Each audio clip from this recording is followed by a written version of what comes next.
திருவண்ணாமலை அருகே கள் இறக்கிய விவசாயிகள் மீது அதற்கான வழக்கை விசாரிக்க வேண்டும் என்று பதிவு செய்யாமல் விஷக்கல் என்று பெயர் வழக்கு பதிவு செய்ததை கண்டித்து புதுப்பாளையம் காவல் நிலையத்தை விவசாயிகள் முற்றுகையிட்டனர்.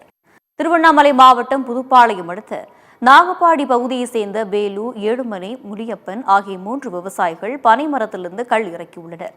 இவர்கள் மீது சட்டப்படி நடவடிக்கை எடுக்க வேண்டும் என்றால் அபராதத்துடன் பிணையில் வரக்கூடிய பிரிவுகளில் வழக்கு பதிவு செய்ய வேண்டும்.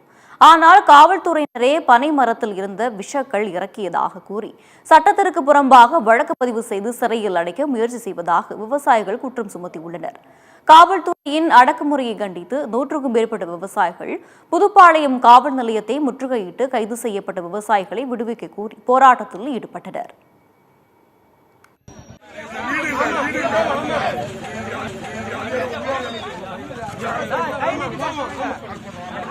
கை